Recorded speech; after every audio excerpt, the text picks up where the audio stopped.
नमस्कार, मी पंजाब डक. आज आहे 19 मे 2025.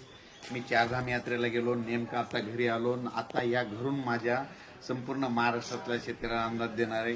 राज्यातल्या सर्व शेतकऱ्याला सांगू इच्छितो की राज्यामध्ये आता उद्या म्हणजे आज 20 मे पासून ते 25 मे मुसळधार पाऊस पडणार आहे. ठिकठिकाणी भाग बदलत मुसळधार पाऊस पडणार आहे. वडी नाले वाहणारा पाऊस असणार आहे. म्हणून हा अंदाज लक्षात येतात. तो पाऊस सांगायचा झाला तर पूर्व विदर्भ, पश्चिम विदर्भ, दक्षिण महाराष्ट्र, उत्तर महाराष्ट्र, कोकण पट्टी, खानदेश सगळीकडे दोन दोन दिवस असं मुक्काम करत 25 मे पर्यंत पडणार आहे. तसं तर 30 मे पर्यंत पाऊस असणार आहे. म्हणून हा अंदाज लक्षात येतात. पण राज्यातल्या सर्व शेतकऱ्याला सांगितलं तुम्ही काय करा, त्यामध्ये 30 मे पर्यंत जशी वेळ येईल तसे कामे करून घ्या. कारण की राज्यात खूप मोठा पाऊस असणार आहे. वडे नाले वाहतील असा पाऊस पडणार आहे.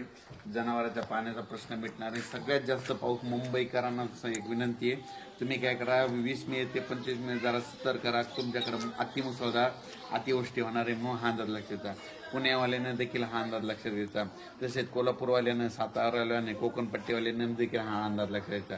कारण की कोकणपट्टी, पुणे, नाशिक, मुंबई, उत्तर महाराष्ट्र खूप मुसळधार पाऊस पडणार आहे. अतिमुसळधार राहणार आहे. म्हणून हा अंदाज लक्षात. कोकणात तर अतिमुसळधार पाऊस असणार आहे. म्हणून हे लक्षात येतं.